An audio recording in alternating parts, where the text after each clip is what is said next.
Welcome to 99 TV. నేను మూల శ్రీనివాస్. ఇక ఈరోజు స్పెషల్ డిబేట్కి స్వాగతం. నాతో పాటు ఉన్నారు పొలిటికల్ స్ట్రాటజిస్టు, అలాగే డాటా అనలిస్టు బీకాన్ మధు గారు ఉన్నారు. ఆయనతో మాట్లాడదాం.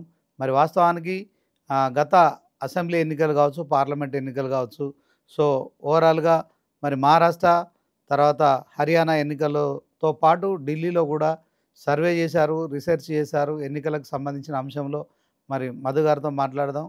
వాస్తవానికి తెలంగాణలో స్థానిక సంస్థ సమీపిస్తున్న అదే క్రమంలో జూబ్లీహిల్స్ ఉప ఎన్నిక కూడా రాబోతోంది.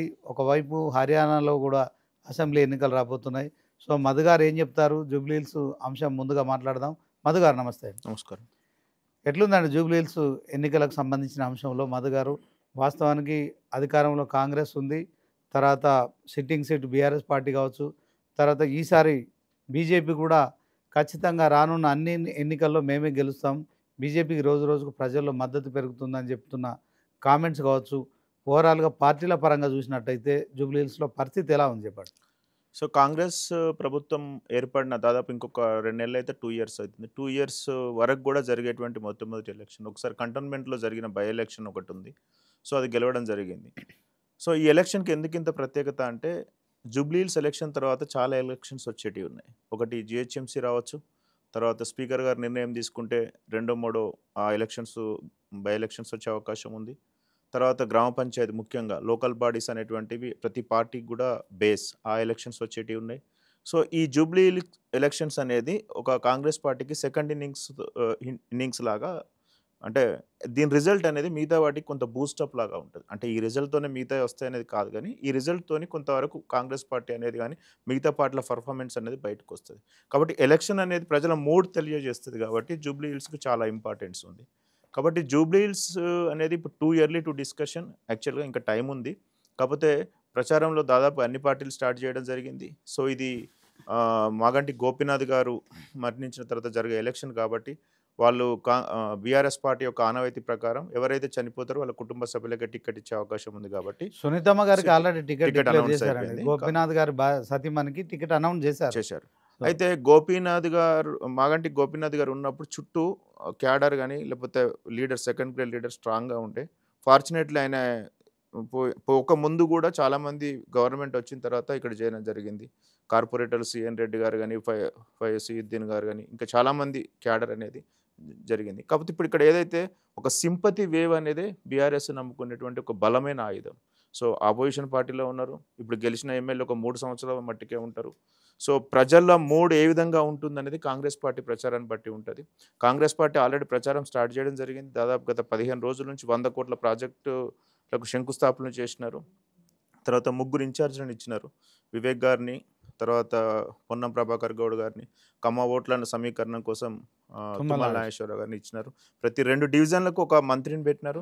6 డివిజన్లు ఉంటాయి. కాకపోతే ఇక్కడ విచిత్రమైన పరిస్థితి అంటే, జూబ్లీ అనేది కొంచెం బస్తీలతో పాటు హై క్లాస్ పీపుల్ ఉండేటువంటి ప్రాంతం కాబట్టి ఇక్కడ 2 రకాలుగా సమీకరణాలు ఉంటాయి. కాబట్టి ఇక్కడ మనం చూసేది ఏంటంటే, కాంగ్రెస్ పార్టీలో అతి ముఖ్యమైన సమస్య ఏంటంటే టికెట్ అలాట్మెంట్ అనేది ఒక పెద్ద సమస్య. ఎందుకంటే అధికారంలో ఉన్నప్పుడు ఖచ్చితంగా టికెట్ ఆశించే వాళ్ళ సంఖ్య పెరుగుతుంది.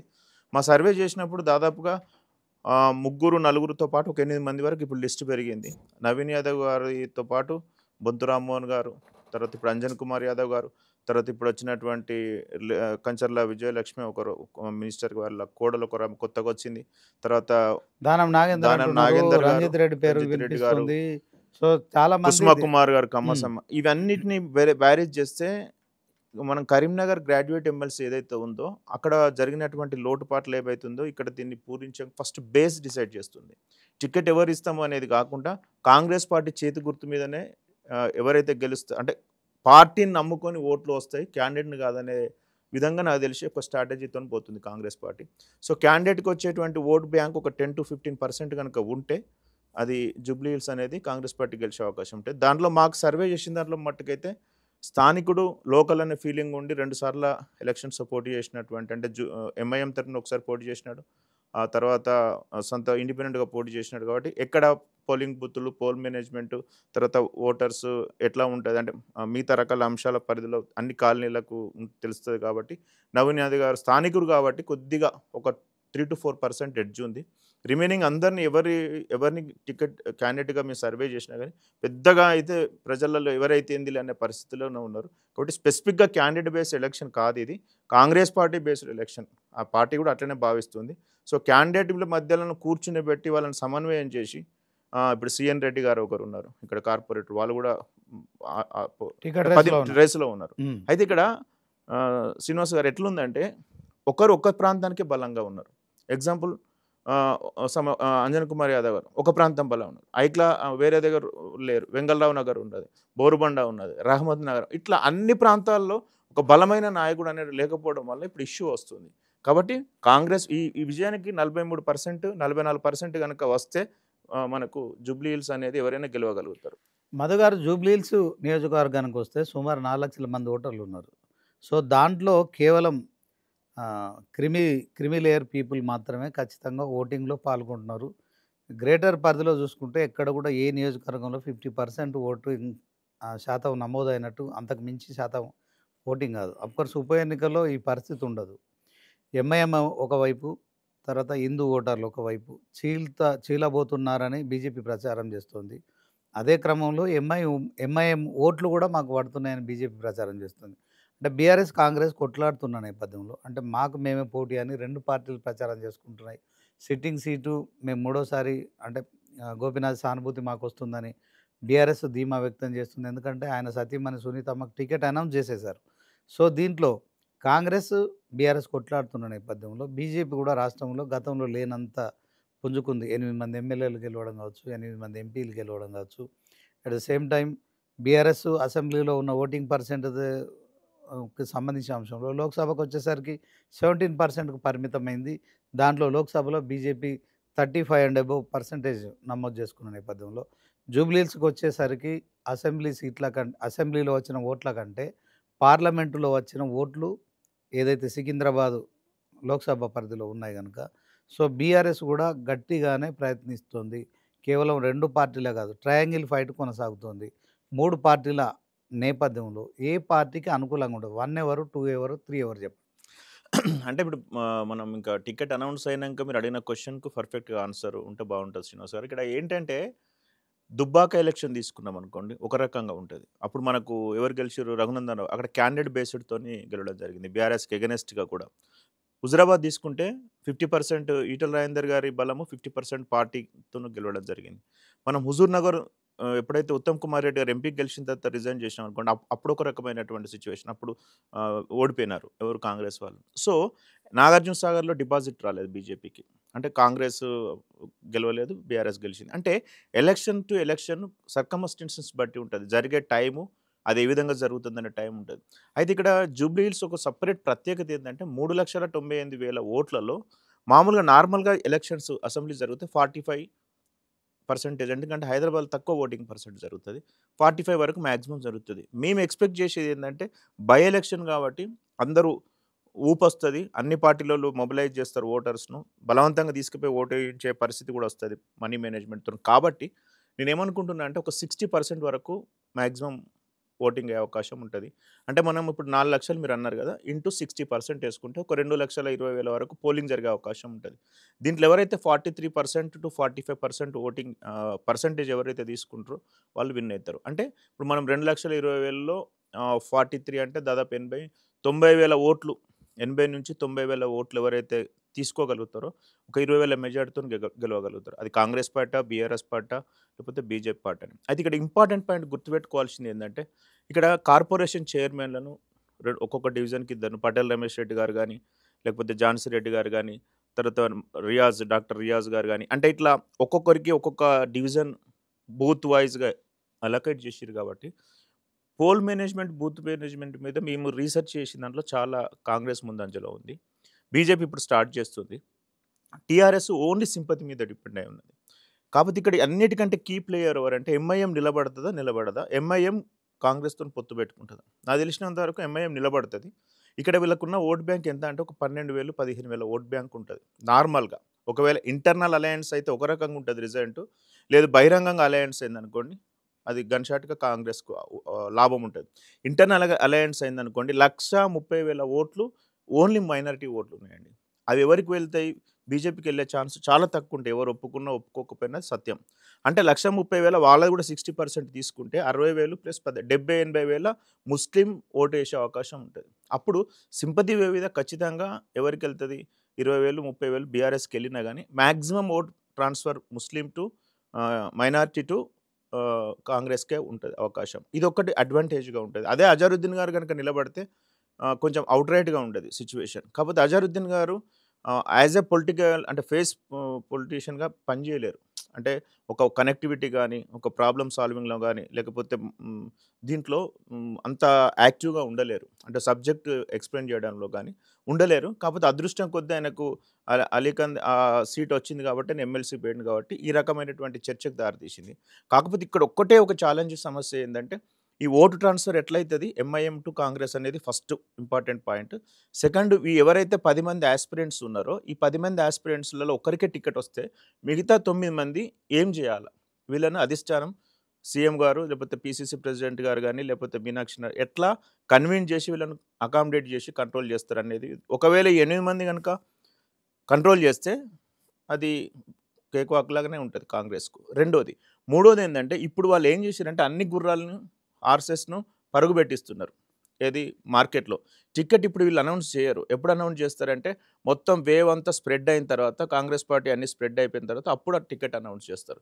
సో ఈ రకంగా తీసుకున్నట్లయితే 80,000 నుంచి 90,000 ఓటు పర్సెంటేజ్ ఎవరికైతే పడుతుందో వాళ్ళకు గెలిచే అవకాశాలు ఉంటుంది. సెకండ్ ప్లేస్ వచ్చేసరికి బీఆర్ఎస్ ఉండే అవకాశం ఉంటుంది. ఇది మనం ఇప్పుడు చేసే అనాలిసిస్ కాదు, ఇది మేము ఓన్లీ ఇప్పుడు క్యాండిడేట్ సర్వేలో చేసినటువంటి సర్వేతో పాటు నెక్స్ట్ మేము అనాలిసిస్ చేసిన డాష్ బోర్డు గత ప్రీవియస్ 4 ఎలక్షన్లు పార్లమెంట్ ఎలక్షన్స్. ఇంకొక అడ్వాంటేజ్ ఏంటంటే పార్లమెంట్లో 25,000 మెజార్టీ వచ్చింది. కిషన్ రెడ్డి గారు 50,000 మెజార్టీతో గెలిచారండి. దానం నాగేందర్ గారు 50,000 మెజార్టీతో ఓడిపోయినారు. ఓడిపోయినప్పుడు ఈ జూబ్లీ హిల్స్లో కాంగ్రెస్కి మెజార్టీ వచ్చింది. అప్పుడు అజరుద్దీన్ గారు కృషి చేసిండ్రా, లేకపోతే నవీన్ యాదవ్ గారు కృషి చేసిరా, లోకల్ ఉన్నటువంటి వాళ్ళు కృషి చేసిరా మనకు తెలియదు. కాకపోతే మెజార్టీ మాత్రం పర్ఫెక్ట్గా వచ్చింది. అంటే ఎడ్జ్ ఉంది, దీన్ని యూజ్ చేసుకోవాలి. అంటే బ్యాలెట్లో ఓటు ఉంది కాబట్టి యూజ్ చేసుకో, ఇదొకటి. తర్వాత ఇవన్నీ అంశాలను మిక్స్ చేసుకుంటేనే మనకు రిజల్ట్ అనేది వస్తుంది. మూడో ప్లేసుకు ఎవరైతే బీజేపీని మేము గెస్ చేసిన ప్రకారం మూడో ప్లేస్ బీజేపీ ఉంటుంది అనుకుంటున్నాం కదా.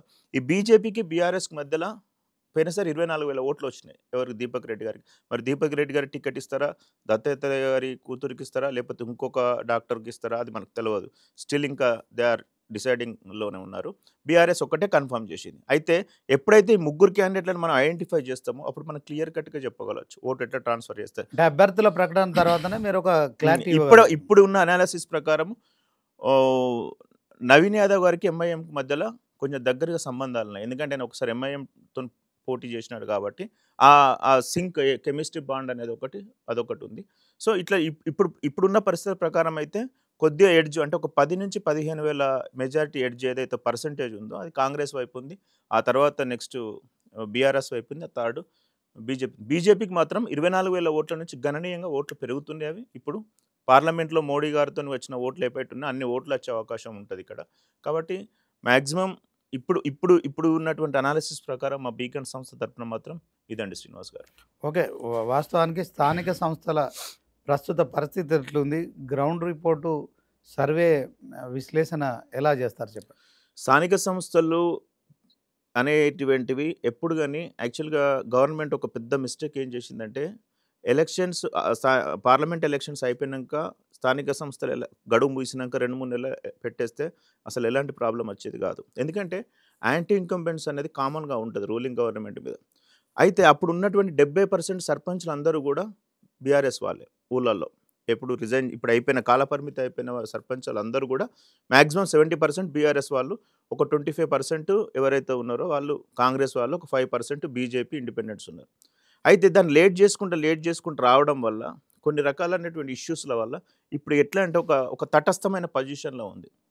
కాకపోతే ఎప్పుడు కూడా ఎన్నికలు డిలే చేయడంతోనే ప్రజల్లో కొంత ప్రభుత్వం మీద వ్యతిరేకత పెరిగింది. అయితే మేము స్థానిక సంస్థలు స్టార్టింగ్ చేసినప్పుడు ఏమొచ్చిందంటే దీనికి ప్రధాన కారణం 6 గ్యారెంటీలు సంపూర్ణంగా అమలు చేయకపోవడమా, ఏం చెప్తారు? 6 గ్యారెంటీలు అసలు ఫస్ట్ ఆఫ్ ఆల్ ఏంటంటే వండర్ ఏంటంటే ఎలక్షన్లో ఇప్పుడు మీరు ఎమ్మెల్యే అనుకోండి, ఫస్ట్ టైం ఏమన్నారంటే త్వరలో ఎలక్షన్. 10 సంవత్సరాలు ఒక కార్యకర్త, ఇది మనం మాట్లాడుకునేది కార్యకర్త గురించి, తర్వాత మన 6 గ్యారెంటీల గురించి.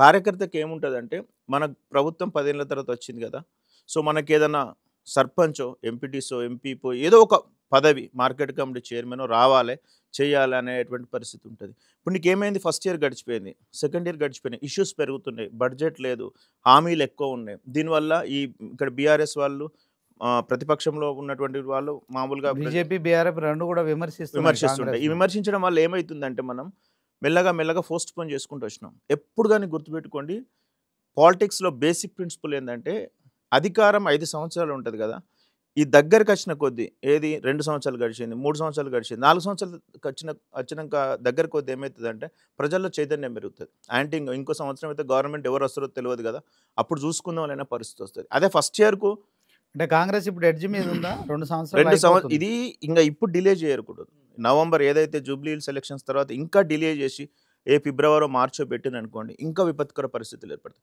ఎప్పుడైనా శ్రీనివాస్ గారు భయపడాల్సిన అవసరం లేదు. అయితే ఇక్కడ ఒక ప్రాబ్లం ఏంటంటే ప్రభుత్వానికి ఇచ్చేటువంటి ఇంటెలిజెన్స్ ఏందో లేకపోతే స్ట్రాటజీస్ ఏందో సర్వీస్ కోరి కష్టాలు తెచ్చుకుంటాం, స్థానిక సంస్థలు ఎన్నికలు పెట్టకుండా. అడ్వైజరీ బోర్డు ఏం చెప్తారు, 42% బీసీలకు రిజర్వేషన్లు ఇస్తామని హామీలు ఇచ్చారు కదా, ఆ అంశంలోనే రాష్ట్రపతి దగ్గర కావచ్చు, తర్వాత గవర్నరు దాంట్లో కావచ్చు, ఎక్కడి నుంచి వాళ్ళకు రావట్లేదు కదా, వాళ్ళు ఏం చేస్తారు?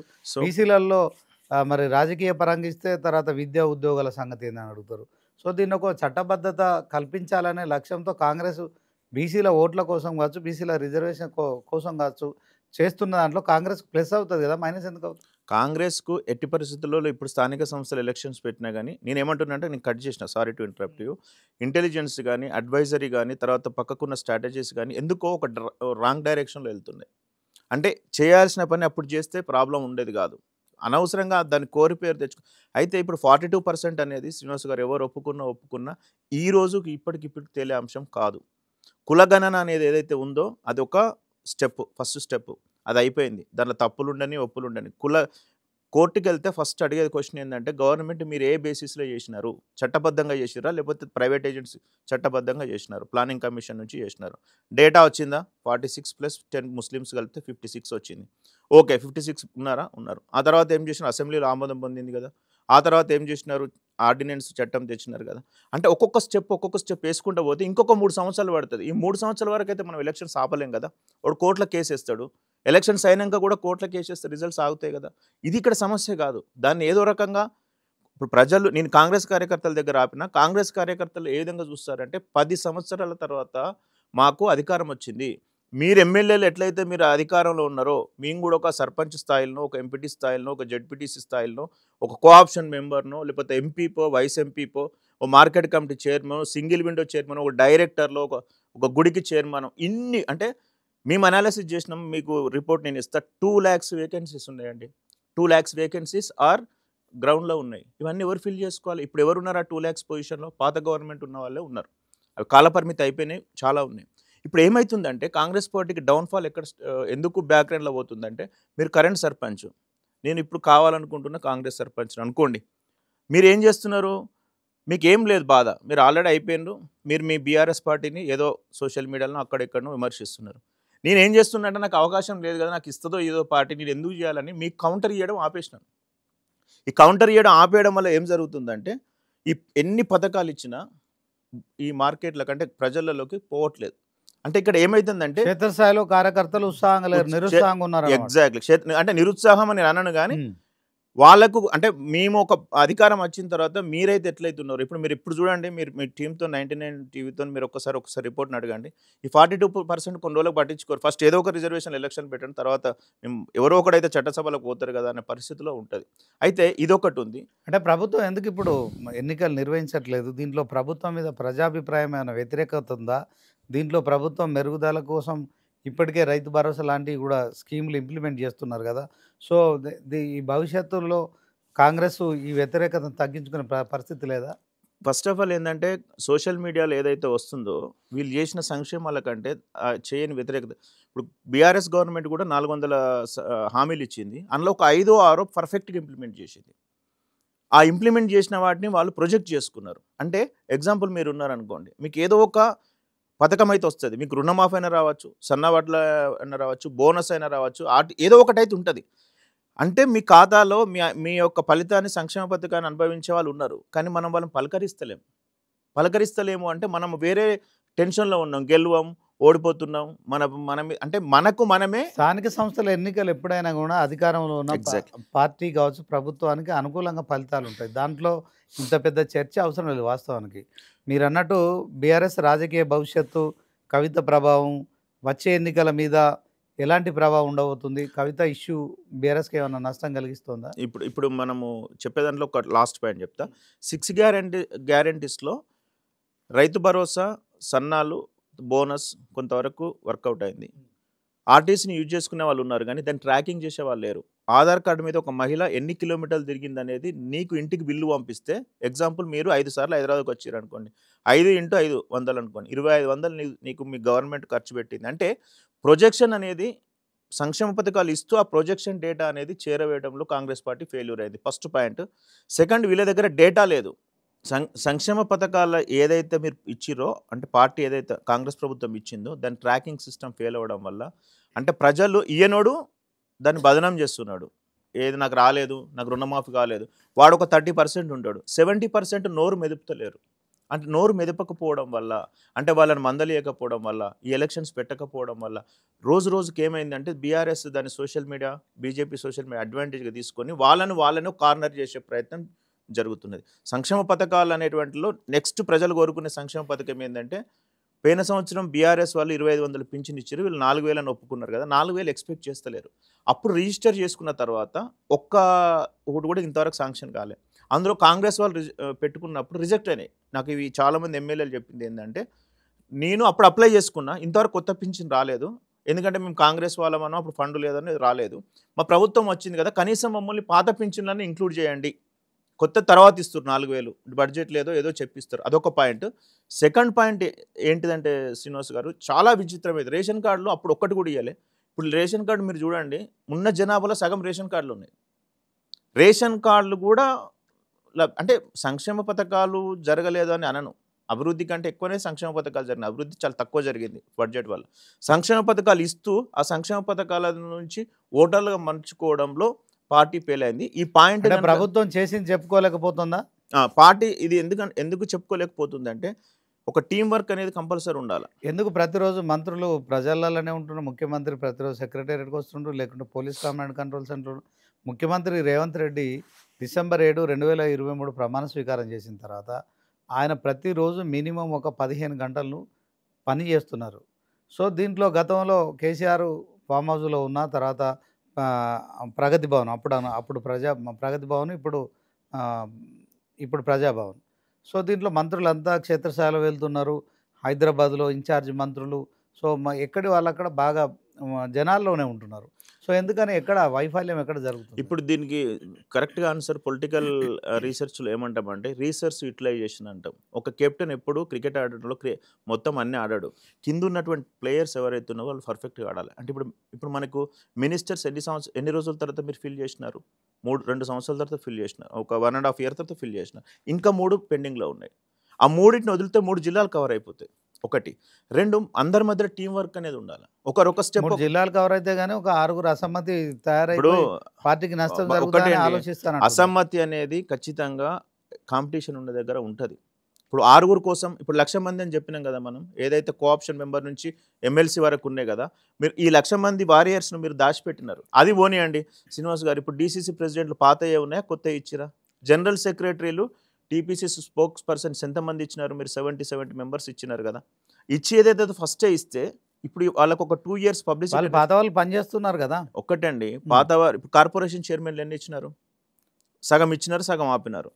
సగం ఇంకా సగం కోసం పనిచేస్తారులే వీళ్ళని ఆశ చూపి ఉన్నారు. ఇప్పుడు 2 years టర్మ్ దగ్గరకు వస్తుంది. Right, okay. కాంగ్రెసే శత్రువుగా తయారైతుందంటారా? శత్రువు అని కాదు, దాన్ని అదే నేను ఏమన్నామంటే రీసెర్చ్ యూటిలైజేషన్ అన్నాం కదా. 2 years అయితే కార్పొరేషన్ చైర్మన్ పీరియడ్ అయిపోతుంది. కొంతమందికి ఒక 100 నింపేసి 2 years తర్వాత కొంతమందిని లిమిట్ చేసి కొత్త వరకు అకామిడేట్ చేస్తే ఈ పని ఎవరైతే ఆపోజిషన్స్ ఎదిరించడానికి రేవంత్ రెడ్డి గారు మినిస్టర్సే సరిపోరండి, కింద స్థాయిలో కార్యకర్త అనేవాడే.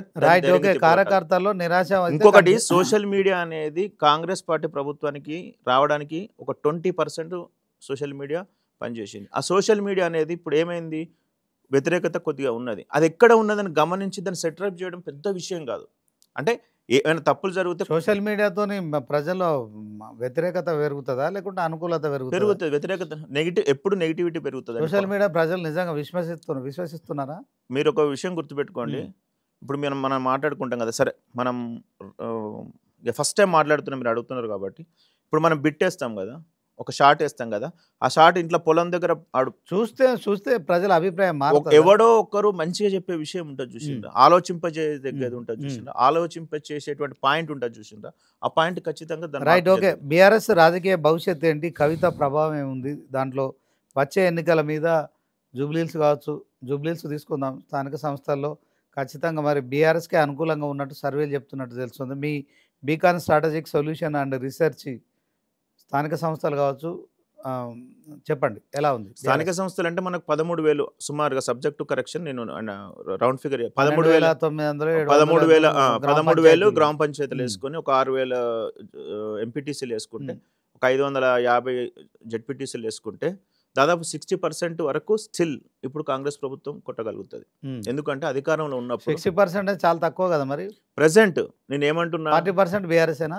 అందులో మళ్ళీ ఇంకా బీఆర్ఎస్ వస్తుంది, బీజేపీ వస్తుంది, బీజేపీకి లోకల్ బాడీస్ లో ఉంటుంది. ఈసారి వస్తుంది, ఈసారి కొన్ని ఎందుకంటే 8 మంది ఏ పర్సెంటేజ్ రావచ్చు అంటారు? నాకు తెలిసినంత వరకు ఒక 10% వాళ్ళకు ఉన్నాయి. 10% అయినా కానీ 30% బీఆర్ఎస్ కొట్టిందంటే మరి ఆటోమేటిక్ గా లాస్ట్ టైం బీఆర్ఎస్ కొట్టి ఉంటుంది కూడా 70%.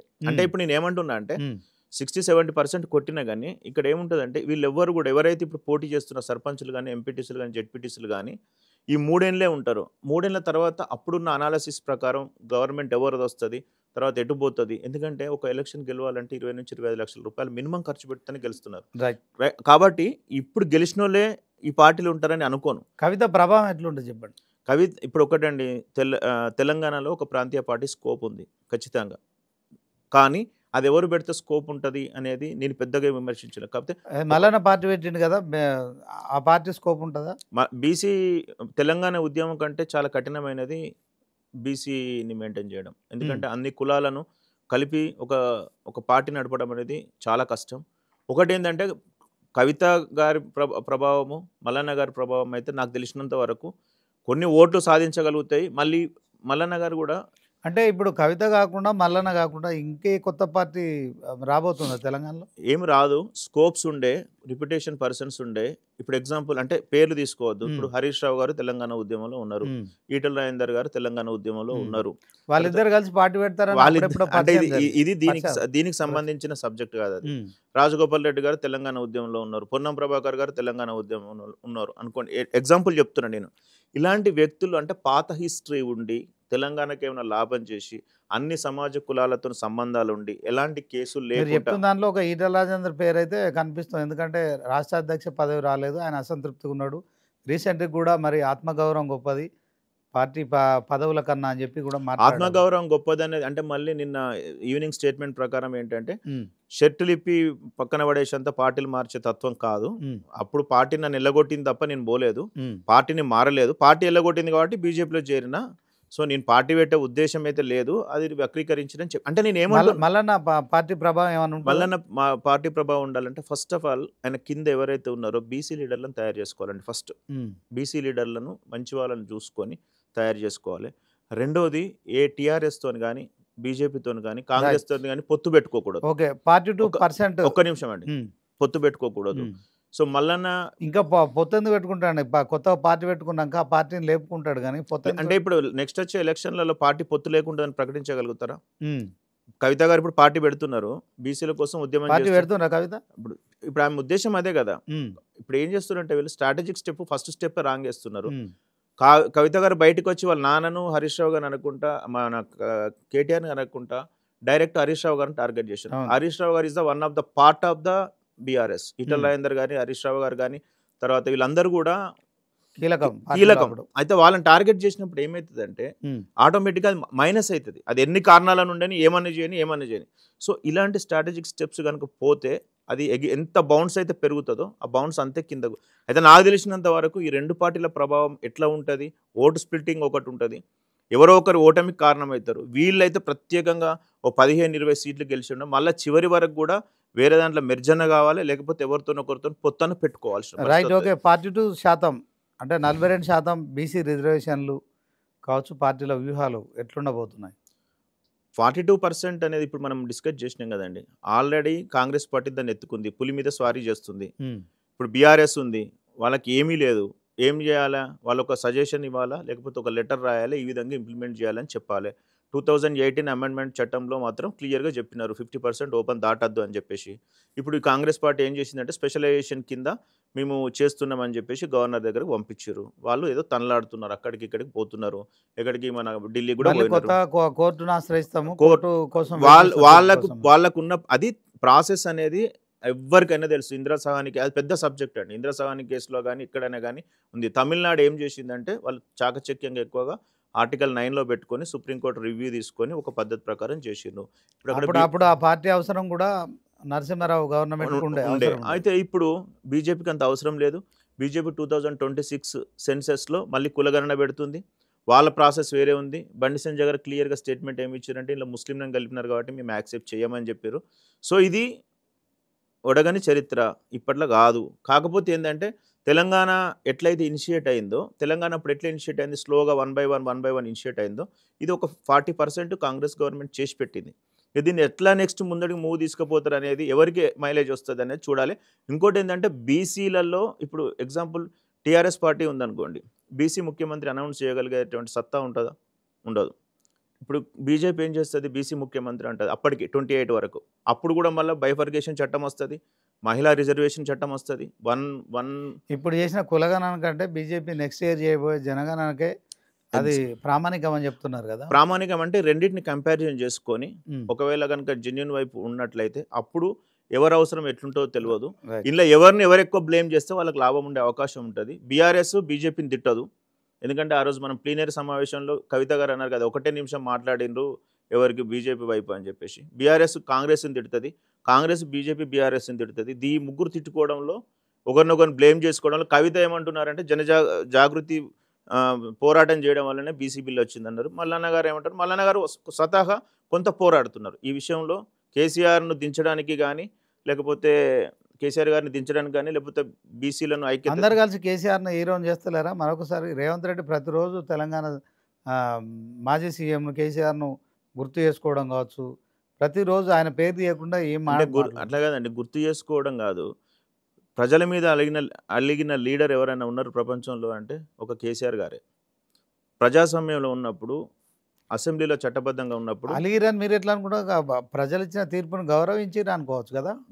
ప్రజలకు తీర్పు గౌరవించినప్పుడు ఎప్పుడైనా చట్టసభలకు వస్తాడు ఆయన, తర్వాత రేవంత్ రెడ్డి ఆయనను అవమానిస్తాడనే దాంట్లో అవమానాలు అంటే అట్లా కాదండి శ్రీనివాస్ గారు. రాజకీయాలకు వచ్చినప్పుడే అన్ని మనకి పార్టీ తరఫున మాట్లాడారు.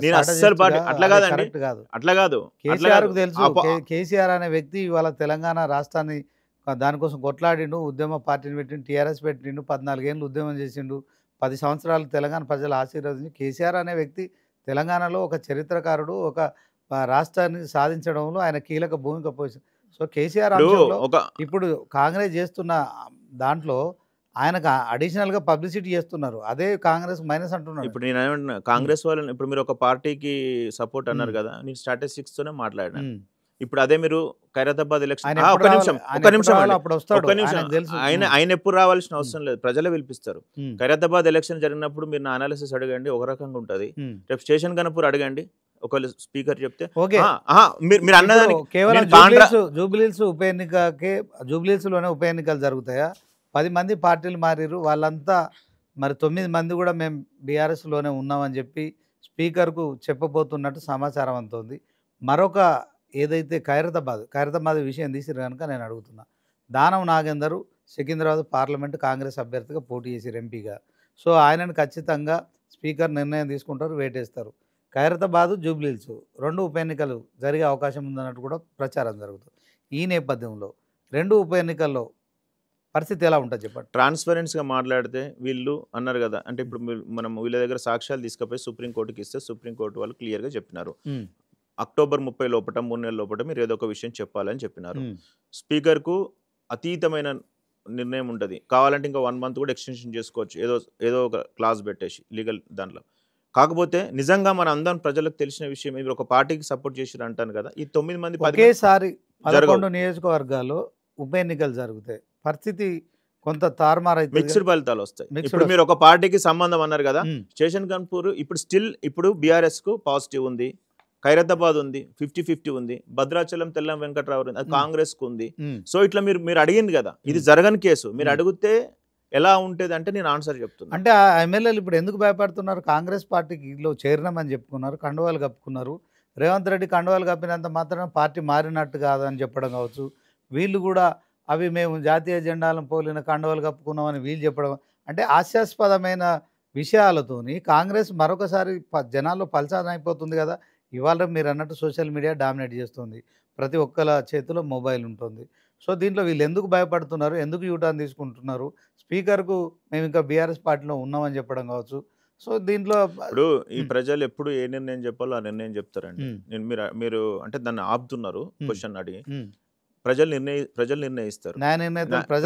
ప్రజలు ఎప్పుడు ఏ సమయంలో చెప్పాల్సిన అబద్ధం ఆడినంత మాత్రాన, ఇలా స్పీకర్ చేరినంత మాత్రాన, లేకపోతే రేవంత్ రెడ్డి గారు కాదన్నంత మాత్రాన ప్రజలు ఏం ఊహించారు. సేమ్ టైంలో ఇది కేసీఆర్ గారికి కూడా అప్లికేబుల్ అవుతుంది. ఆపోజిషన్ అంటే చాలా బాధ్యతమైనటువంటి పాత్ర శ్రీనివాస్ గారు.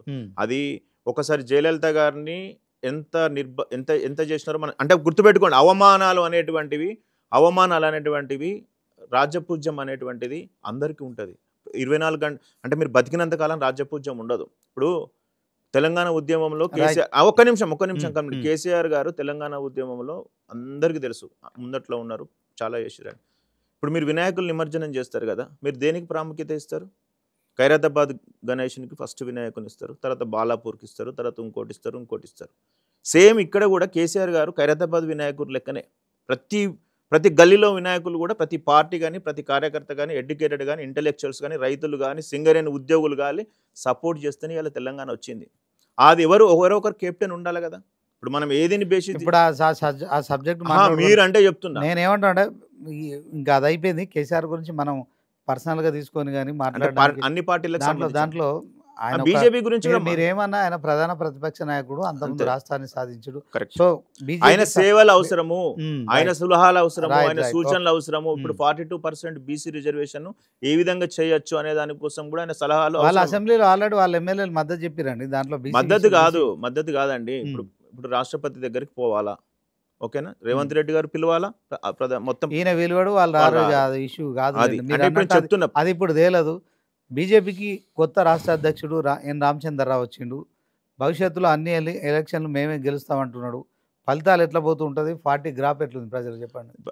బీజేపీ గ్రాఫ్ మీరే చెప్పినారు 14%. బీజేపీకి ఇప్పుడు ఉన్నటువంటి గ్రాఫ్ 14% అండి. 14% ప్రజల మద్దతు బీజేపీకి ఉంది.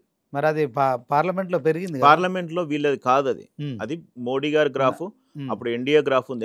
ఎందుకు మోడీ గ్రాఫ్ ఇంకా పెరుగుతుంది కదా. ఆపరేషన్ కాగా, ఆ సింధూర్ కావచ్చు, ఆపరేషన్ కాగార్ కావచ్చు, మొత్తానికి యుద్ధం 420 అన్నారు కదా, ఎంత వచ్చినాయి? ఇవాళ చంద్రబాబు నాయుడు గారు, నితీష్ గారు లేకపోతే ఇవాళ ప్రభుత్వం ఉండేది కాదు. గ్రాఫులు పెరగడం తగ్గడం అనేది మనం ముచ్చట పెట్టుకున్నట్టు ఉండదు. దానికి ఒక స్టాటిస్టిక్స్ ఉంటాయి, దానికి ఒక లెక్క ఉంటుంది. ఇప్పుడు నేను ఏమంటున్నా అంటే, మీరు బీజేపీ ప్రభుత్వం 40 ఇప్పుడు మనకు చరిత్ర తెలుస్తుంది. ఇప్పుడు వచ్చినటువంటి కార్యకర్తలందరూ కూడా బీజేపీ గురించి చెప్పండి, ఎట్లా ఉండబోతాం భవిష్యత్తు? బీజేపీ ఫస్ట్ ఎంపీ గారు చందుపట్ల జంగారెడ్డి గారు, 43 ఏళ్ల హిస్టరీ ఉన్నది. ఈశాన్య రాష్ట్రాలలో కూడా ఇలా ముఖ్యమంత్రులు అయినారు, ప్రభుత్వాన్ని పరిపాలిస్తున్నారు. మనకు పక్కపొంటి ఉన్న కర్ణాటకలో కూడా, దక్షిణాదిలో వచ్చింది, గోవాలో కూడా వచ్చింది. తెలంగాణ, ఆంధ్రాలో ఎందుకు వస్తలేదు అనేది వాళ్ళు ఆత్మపరిశీలన చేసుకోవాలా. ఇప్పుడు ఎంపీలు గెలిచిన వాళ్ళు ఉన్నారు కదా, అరవింద్ గారు ఓడిపోలేదా? ఈటల రాజేందర్ గారు ఓడిపోలేదు ఎమ్మెల్యేగా, బండి సంజయ్ గారు ఎమ్మెల్యేగా ఓడిపోలేదా? వాళ్ళ ఒక్క నిమిషం, ఓడిపోయి ఎంపీలుగా గెలిచి. అరే మీరు అన్నట్టు మోడీ మేనే ఉంది, దాన్ని కాదంటలేదు. కానీ ఇప్పుడు ఇదే ఇప్పుడు బీజేపీ ప్రెసిడెంట్ గారు ఓడిపోలేదా? ఫస్ట్ ఆఫ్ ఆల్ ఏంటంటే ప్రజాబలం, ప్రజాస్వామ్యం. బీజేపీకి కార్యకర్తలు స్ట్రాంగ్ లెవెల్లో గ్రౌండ్లో ఉన్నారు, సేమ్ కాంగ్రెస్ కార్యకర్తలాగా ఎంతో. కానీ వాళ్ళకు ఒక నడిపించే నాయకులు లేరు. మీరు బీజేపీ ప్రెసిడెంట్ను కరెక్ట్ ఒక మూమెంట్కి వచ్చిన తర్వాత తీసేసినారు. There is no reason. అది ఎందుకు తీసేసారో తెలియదు. సరే, మీరు ఆన్సర్ చెప్పండి, నేను చెప్తున్నా. ఇప్పుడు చెప్పండి, కొత్త అధ్యక్షుడు, భవిష్యత్ ఎన్నికల ఫలితాలు, పార్టీ గ్రాఫ్ ఎట్లుంది? గ్రాఫ్ ఏం లేదండి. రామచంద్రరావు గారు RSS నుంచి వచ్చినారు, చాలా సీనియరు. ఆయన ఒక సుప్రీంకోర్టు, హైకోర్టుకు కేసులు వాదించిన, ఆయనకు న్యాయం తెలుసు, ప్లస్ ప్రతి విషయంలో అవగాహన ఉంది. కానీ మాస్ లీడర్ కావాలా, కార్యకర్తలను లేపే వాళ్ళు కావాలి. మీరు నిన్న కమిటీ చేసినారు, 13 మంది కమిటీ చేసినారు. మీరు డీప్కి వెళ్ళకండి. భవిష్యత్తులో ఎలక్షన్ ఫలితాలు అంటే ఎట్లుండబోతే జ్యోతిష్యుని పార్టీ కాదు గ్రాఫ్ కదా చెప్పండి. టక్కని చెప్పేటందుకు డేటా చెప్పాలా. ఇప్పుడు 13 మంది కమిటీ చేసినారు. 13 మంది కమిటీలో ఎవరికి అందరు ఎక్కడున్నారు? అసలు ఇప్పుడు స్పోక్స్ పర్సన్ 50 మంది ఉన్నారు కాంగ్రెస్కు. వాళ్ళు 50 ఛానల్లో మాట్లాడుతున్నారు. ఇప్పుడు మీరు స్పోక్స్ పర్సన్స్ ఎంతమందిని వేస్తారు? యువకుల, చదువుకున్న వాళ్ళ, పార్టీ సిద్ధాంతాలను బయటికి రైట్. ఏదైనా కానీ గుర్తుపెట్టుకోండి, లీడర్ ఒక్కడే కాదు, కిందున్న వాళ్ళను మనం మొబిలైజ్ చేసినప్పుడే పార్టీలు బలపడతాయి. ఇది ఇంపార్టెంట్ పాయింట్. ఏ పార్టీకి అంటే నాయకత్వ లోపం ఉందంటారా final గా? ఖచ్చితంగా బీజేపీలో నాయకత్వ లోపం ఉంది అని. అంటే ఇప్పుడు ఒక్కటి గుర్తుపెట్టుకోండి శ్రీనివాస్ సార్, ఇది హైలైట్ అయినా పర్లేదు. ఫస్ట్ రోజు సోషల్ మీడియాలో ఒక డమ్మీ అధ్యక్షుని పెట్టినని ఎవడో కామెంట్ చేసిండు. పెడితే మీరు డమ్మీ, మీరు చెప్పుకోవద్దు డమ్మీ కాదని. నేను డమ్మీని కాదని నువ్వు చెప్పుకున్నాక, మీరు చెప్పుకున్న తర్వాత అవతలకి ఏం మెసేజ్ పోతుంది? ఎన్నో అంటారు, ఎన్నో అంటారు. మనం ప్రూవ్ చేసుకోవాలి, మనం చెప్పుకోకూడదు. ప్రూవ్ చేసుకుంటున్నాడు కదా ఇప్పుడు. ఇది చాలా ఎర్లీ అండి. ఇది వచ్చిన పాపం మొన్ననే కదా, ఉమ్, ఇంకా కమిటీలు కూడా కాలేదు. ఉమ్, ప్రూవ్ చేసుకుంటారు కావచ్చు, ఉమ్, అది బీజేపీ కార్యకర్తలకు బలం అవుతుంది కావచ్చు. ఉమ్, బీజేపీ అనేది వేవ్ రావాలంటే ఒకసారి వస్తుంది. ఎగ్జాంపుల్ చెప్తా. పొత్తు పెట్టుకున్నారా తెలుగుదేశం, జనసేన, ఉమ్, తర్వాత వీళ్ళు బీజేపీ పొత్తు పెట్టుకున్నారు కదా. ఉమ్, ధర్మవరం అనే కాన్స్టిట్యున్సీ తీసుకోండి మీరు. ఉమ్, అక్కడ కేతిరెడ్డి గారు ఉంటారు, ఉమ్, ప్రజలతో మమేకమై ఉంటారు. సత్యగోపాల్ గారు అని చెప్పేసి బీజేపీ నుంచి, అసలు బీజేపీ అనే వాసన లేదు అక్కడ ధర్మవరంలో. గెలిచి ఇండియాలో మినిస్టర్ అయ్యాడు. ఒక్కసారి వేవ్ వచ్చిన తర్వాత, ఒక్కసారి గాలి వచ్చిన తర్వాత క్యాండిడేట్లు పుట్టుకొస్తారు. ఇవాళ 50-60 మందికి డిపాజిట్ రాలేదు బీజేపీలో. 5,000 ఓట్లు, 6,000 ఓటు బ్యాంకే ఉంది. ఇవన్నీ మీరు డేటా స్టాటిస్టిక్స్ ఇప్పుడు అడిగితే మీకు రిపోర్ట్ ఇస్తే మీరు ఇవ్వండి. స్టాటిస్టిక్స్ ఉంటాయి. అట్టుగానే ఓట్లు వేస్తాను కదా, డబ్బాలలో వచ్చిన ఓటును మనం కౌంట్ చేస్తాను. గాలిలో మనం సోషల్ మీడియాలో స్పీచ్ బాగా ఇచ్చింది కదా అంటే, చిరంజీవి గారు ప్రాంతీయ పార్టీ పెట్టినప్పుడు లక్షలాది మంది వచ్చారు. మనకు ఆయనకు వచ్చిన సీట్లని 18 సీట్లు. ఇవన్నీ కుదరవు. ప్రజల్ని ఎవరు నమ్మకం కలిగిస్తారు, ఈ తెలంగాణ ఎవరిని కాపాడతారు అనేదాని సిద్ధాంతం మీదనే ప్రజలు ఓట్లు వేస్తారు తప్ప, ఈ మోడీ మీద గౌరవంతో వేసినారు. వీళ్ళ క్యాండిడేట్ల మీద బలంతో కూడా వేసినారు కొంతవరకు. మహబూబ్నగర్లో డీకే అరుణ గారు సీఎం గారు సొంత నియోజకవర్గంలో గెలిచిందా లేదా? అక్కడ ఎంతమంది, అన్ని సిట్టింగ్ స్థానాలు కాంగ్రెసే ఉన్నాయి. ఇవన్నీ మనం వెనుక రివైజ్ చేసుకోవద్దా? ఈ డేటా చెప్పేటప్పుడు బాధ అనిపిస్తుంది ఎదుటోళ్ళకు. Right. Okay. Bihar, Tamil Nadu ground report ఎట్లుంది చెప్పండి. తమిళనాడు ఇప్పుడు ఇంకేం స్టార్ట్ చేయలేదండి. విజయ్ గారు ఇంపార్టెన్స్ అయితే తమిళనాడులో కంపల్సరీ ఉంటుంది. డిఎంకే, ఏఐడిఎంకే తర్వాత విజయ్ గారిది డెఫినెట్గా ఉంటుంది. విజయ్ గారు కీ రోల్ పోషిస్తున్నారు. బీహార్ది పొత్తులతో కొట్టుకుంటున్నారు. ఎవరైతే అలయన్స్ పర్ఫెక్ట్గా ఇచ్చుకుంటారో, ఎవరు తేజస్వి యాదవ్ ప్లస్ కాంగ్రెస్ మధ్యలో పొత్తు సఖ్యత ఉంటే కాంపిటీషన్ టఫ్ ఉంటుంది. వాళ్ళు కొట్లాడుకొని ఇండివిజువల్గా పోటీ చేస్తే సేమ్ ఢిల్లీ ఫలితం ఏదైతే ఉంటుందో అదే ఫలితం వస్తుంది. కాకపోతే ఇప్పుడు జేడీయూ మీద చాలా వ్యతిరేకత ఉన్నది. యాంటీ ఇన్కంబెంట్స్ ఏదైతే శరత్ కుమార్ మీద ఉందో అది చాలా వ్యతిరేకత ఉన్నది. దాన్ని మభ్యపెట్టడానికే ఓట్ చోరీ అనే దాని మీద కొంచెం డైవర్ట్ చేసినారు. వీళ్ళు ఆ ఓట్ చోరీ మీదనే కొట్లాడుతున్నారు. కానీ అక్కడ ప్రభుత్వం మీద ఉన్నటువంటి యాంటీ ఇన్కంబెంట్స్ రాహుల్ గాంధీ గారు ప్రచారం చేయమనండి, ప్రజల్లో చాలా బాగుంటుంది. అయితే ఏం చేస్తున్నాం, వాళ్ళు ఏం చేయలేదు అనేది ఫస్ట్ ఇంపార్టెంట్. బీజేపీ దానిలో ఒక పహల్గామ్ చేసినాం మేము. బీహార్ ఎలక్షన్ల ముందే జీఎస్టీ తగ్గించినారు. వాళ్ళ స్ట్రాటజిక్స్ ప్లాన్ డిఫరెంట్గా ఉన్నాయి. వీళ్ళు ఇక్కడ ఏం చేస్తున్నారంటే కొట్లాడే పరిస్థితుల్లో ఉన్నారు. అంటే పొత్తుల దగ్గరనే ఉన్నది. ఇంకా పొత్తులు పర్ఫెక్షన్గా ఉన్నప్పుడు తర్వాత ఈ అవతల వాళ్ళని ఏ విధంగా చేస్తామని. ఇందులో ఇంకో మధ్యలో సేమ్ విజయ్ లెక్కనే పీకే గారు ఉన్నారు, ప్రశాంత్ కిషోర్ గారు, ఫేమస్ స్ట్రాటజిస్ట్ కదా. ఆయన పార్టీ పెట్టినారు. మధ్యంతర ఎలక్షన్స్ బైపోల్స్ వస్తే ఓడిపోయినారు.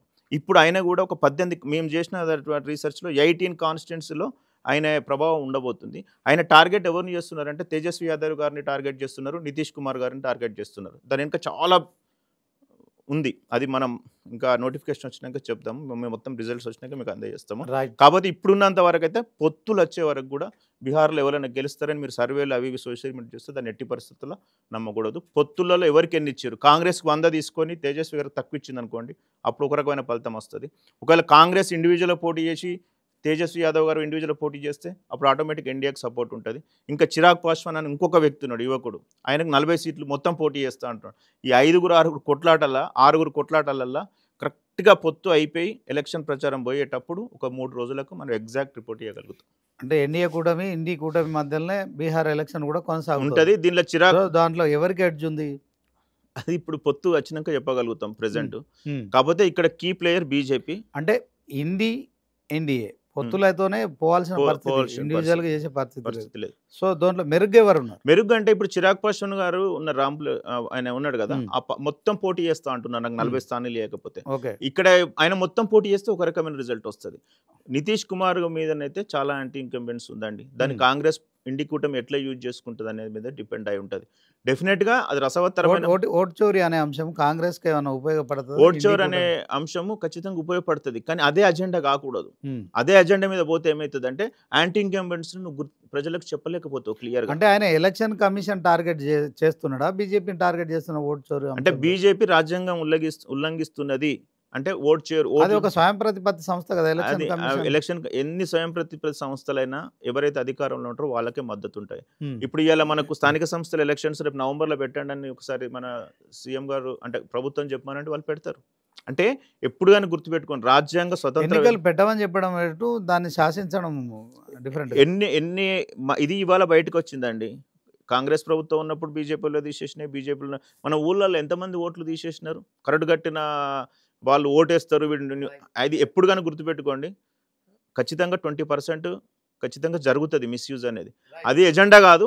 ఎజెండా ఏంటంటే ప్రభుత్వం ఎక్కడ ఫెయిల్ అయింది, ప్రభుత్వం మేము ఏ విధంగా బాగా చేయగలుగుతాం, పొత్తులు ఎట్లా ఇస్తే గెలవగలుగుతాం, అవతల వాళ్ళ మైనస్ పాయింట్లు టార్గెట్ చేసినప్పుడు ఇండి కూటమికి బీహార్లో వస్తుంది. కానీ ఓటు చోరీ పట్టుకొని పోతే మటుకు ఒక 10% మాత్రమే వాళ్ళకి మైలేజ్ వస్తుంది. రైట్, థ్యాంక్ యూ మధు గారు. మొత్తానికి ఇది మధు గారు పొలిటికల్ స్ట్రాటజిస్టు, అలాగే డాటా అనలిస్టు, బీకాన్ సర్వే సంస్థ కావచ్చు, తర్వాత రీసెర్చ్. మొత్తానికి మీరు చేసిన అంశంలో కొన్ని విషయాలైతే, ఒకవైపు కాంగ్రెస్ ప్రభుత్వానికి రాష్ట్రంలో కొంత ప్రజల మద్దతు ఉంది, అదే క్రమంలో నెక్స్ట్ బీఆర్ఎస్ ఉంటుంది, ఆ తర్వాత బీజేపీ ఉంటుంది. సో బీహార్ విషయానికి వచ్చేసరికి కొంత పొత్తులు కుదిరితే తప్ప ఇండి కూటమా, ఇండియా కూటమా లేకుంటే ఎన్డీఏ కూటమా అనేది చెప్పే పరిస్థితి లేదు. సో ఇప్పుడు ఒక తటస్థమైన పరిస్థితి అయితే కొనసాగుతుంది. సో ఇప్పుడున్న కాంగ్రెస్ ప్రభుత్వం స్ట్రాటజికల్గా ముందుకెళ్తే ఖచ్చితంగా జూబ్లీహిల్స్ గెలిచే అవకాశం ఉంటుంది. అభ్యర్థి విషయంలో మరి కాంపిటీషన్ పెరుగుతుంది కనుక కాంగ్రెస్ మీద ఒత్తిడి పెరుగుతుంది, రోజుకొక కొత్త పేరు వస్తుంది కనుక. సో అభ్యర్థిని ప్రకటించిన తర్వాతనే మనం తుది రూపు ఇవ్వగలుగుతామని చెప్తున్నారు, అంతే కదా? అంతే. ఓకే, థ్యాంక్ యూ మధు గారు. మరి ఇది ఇవాల్టి స్పెషల్ ఇంటర్వ్యూ. మరో ఇంటర్వ్యూతో మళ్ళీ కలుసుకుందాం. చూస్తూనే ఉండండి 9090.